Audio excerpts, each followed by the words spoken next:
Good morning, everyone. Today, Ayusha extend a warm welcome to all of you.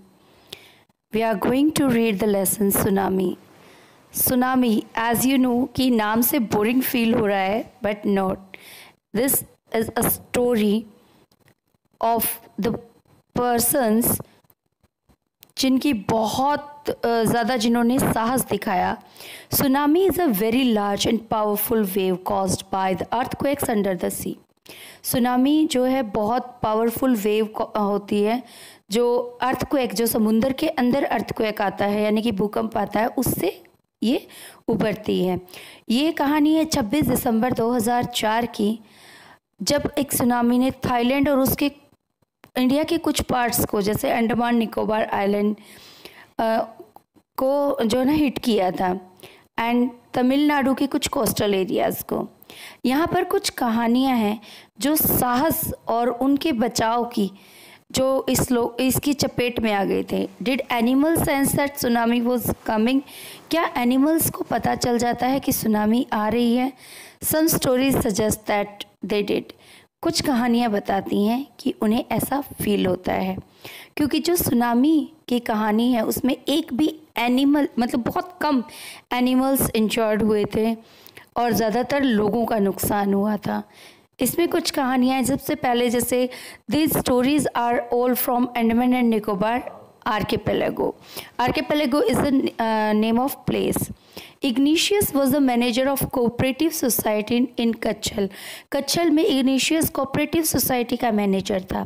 What do you mean by cooperative society? Cooperative society जो होती है वो cooperation पे चलती है. जैसे अपने कमेटीज़ चलती हैं कि एक इंसान को जब ज़रूरत होती है तो लोग पैसे देते हैं उसे इकट्ठे करके और जब दूसरे को ज़रूरत होती है तो दूसरा देता है. His wife woke him up at 6 a.m. because she felt an earthquake. उसकी वाइफ ने उसे उठाया 6 बजे सुबह क्योंकि उसने भूकंप को महसूस किया था. Ignatius carefully took his television set off its table and put it down on the ground so that it would not fall and break. Ignatius ने बड़े ध्यानपूर्वक अपने टेलीविज़न सेट को टेबल से उठाया और नीचे रख दिया था नीचे ग्राउंड पे रख दिया ताकि वो गिरकर टूटे नहीं. Then the family rushed out of the house और फिर परिवार घर से बाहर आ गया. When the tremors stopped, tremors होते हैं झटके. When the tremors stopped, भूकंप के झटके जब वो रुके, they saw the sea rising. उन्होंने देखा कि समुंदर ऊपर की तरफ उठ रहा है.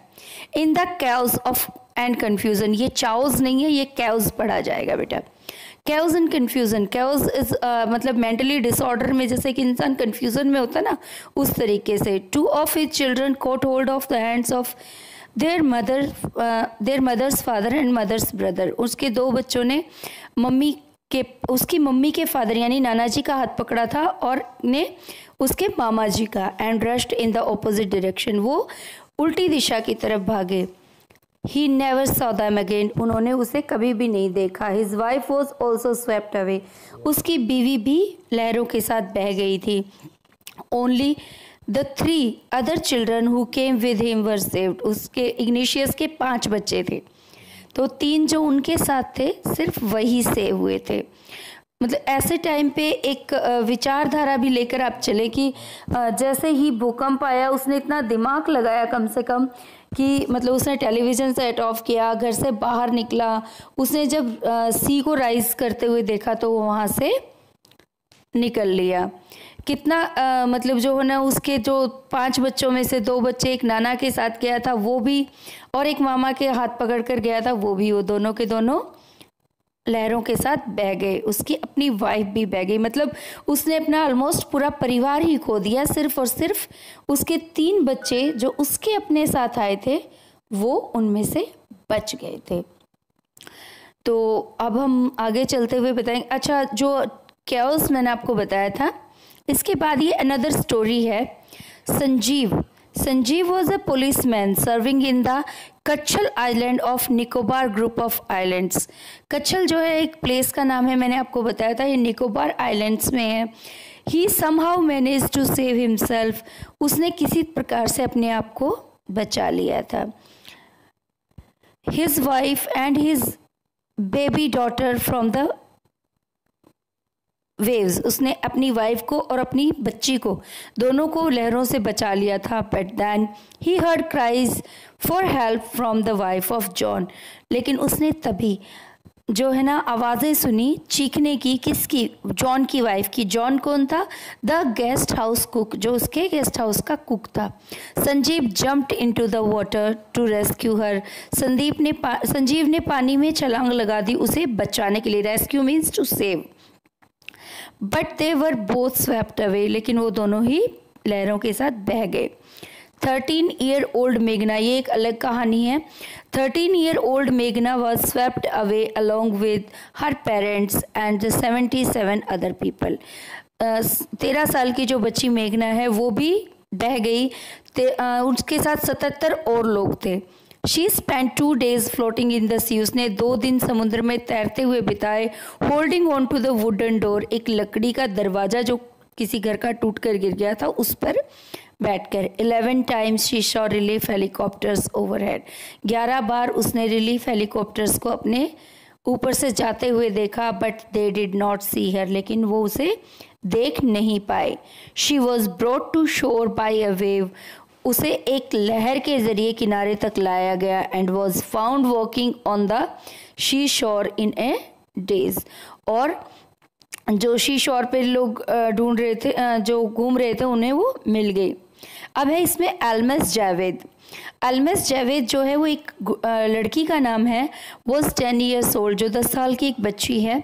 She was a student of Carmel convent in Port Blair, वो कैरमल कॉन्वेंट स्कूल की छात्रा है पोर्ट ब्लेयर में। Where her father had a petrol pump, जहाँ पर उसके पिता का एक पेट्रोल पंप है। Her mother Rahila's home was in Nancowry island, उसकी माँ जो है रहीला, उसका जो घर है वो नैनकौरी आइलैंड पे था। नैनकौरी आइलैंड भी अंडमान एंड निकोबार आइलैंड्स का पार्ट है। The family had gone there to celebrate Christmas, परिवार वहाँ पर कहाँ गया हुआ था, क्या करने? क्रिसमस सेलिब्रेट करने। When the tremors came early in the morning, जब झटके सुबह जल्दी आए, the family was sleeping. Almas father saw the sea water recede, Almas के पापा ने देखा कि जो समुद्र का पानी है, रिसीड का मतलब होता है कि पीछे की तरफ जाना, कि वो पीछे की तरफ जाता था। He understood that the water would come rushing back with great force, उसे वो समझ गया कि पानी जितना प्रेशर से पीछे की तरफ जा रहा है उतने ही प्रेशर के साथ आगे भी आएगा। He woke everyone up and tried to rush them to a safer place, और उसने कोशिश की कि वो सभी एक सेफ प्लेस पर चले जाएं। As they ran, her grandfather was hit on the head by something, जैसे ही वो दौड़े उसके ग्रैंडफादर दादाजी को सर के ऊपर किसी चीज़ से वार हुआ। एंड ही फेल डाउन, वो गिर गए, कोई चीज़ उनके सर पे लगी और वो गिर गए। Her father rush to help him, उसके पापा उन्हें बचाने के लिए भागे। Then came the first giant wave, और फिर पहली दानव लहर आई। That swept both of them away, जिसने उन दोनों को बहा लिया। Almas's mother and aunts stood clinging to the leaves of the coconut tree, Almas की मदर और उसकी आंट, क्लिंगिंग का मतलब होता है लटकना, यानी कि झूलना या लटकना, तो वो पेड़ के पत्तों के साथ, कोकोनट ट्री के लीव्स के साथ क्लिंग हो रखी थी, लटकी हुई थी। कॉलिंग आउट टू हर, वो उसे चिल्ला रही थी। A wave uprooted the tree, एक लहर ने उस पेड़ की जड़ें उखाड़ दी। And they too were washed away, और वो भी बह गई। Almas saw a log of wood floating, Almas ने एक लकड़ी का टुकड़ा देखा जो तैर रहा था, फ्लोट कर रहा था। She climbed on to it, और वो उसके ऊपर चढ़ गई। देन शी फेंटेड, और वो बेहोश हो गई। फेंटेड का मतलब होता है अपनी सुध बुध खो देना। व्हेन शी वोक अप, जब वो जगी, she was in a hospital, वो एक अस्पताल में थी। आप इस सिचुएशन का अंदाज़ा लगा सकते हैं कि कितनी परेशान वो बच्ची हुई है। यहाँ तक मेघना परेशान हुई है, एल्मस परेशान हुई है, इग्निशियस का केस आ गया, संजीव का आ गया। मतलब दीज आर द स्टोरीज़ की भी जो है ना वो किस किस की करेज ने कितना साथ दिया। तो वो कर्नाटका के एक हॉस्पिटल में उसको जा गए। आप सोचिए ऐसी सिचुएशंस में दिमाग काम करना बिल्कुल बंद कर देता है। From there she was brought to Port Blair, और फिर उस हॉस्पिटल से उसको पोर्ट ब्लेयर में लाया गया। The little girl does not want to talk about the incident with any one. She was still traumatised, जो है वो ट्रामेटाइज्ड का मतलब होता है ग्रेटली शॉक और डिस्ट्रेस, बहुत परेशान होना किसी चीज़ से, बहुत गहरा सदमा लगना। वो छोटी बच्ची किसी से बात नहीं, 10 साल की बच्ची बहुत छोटी होती है बेटा, वो मुझसे ऐसा एक इंसिडेंट मिला था उसको, तो उसकी तो हालत बेचारी की ख़राब हो गई थी। वो समझ नहीं पा रही थी भी किस तरीके से मैं इस चीज़ को फॉलो करूं, किस तरीके से मैं इस चीज़ को बताऊं। उसके दिमाग के ऊपर बहुत गहरा असर हुआ था इस चीज़ का। She lost her parents. Thank you and have a nice day.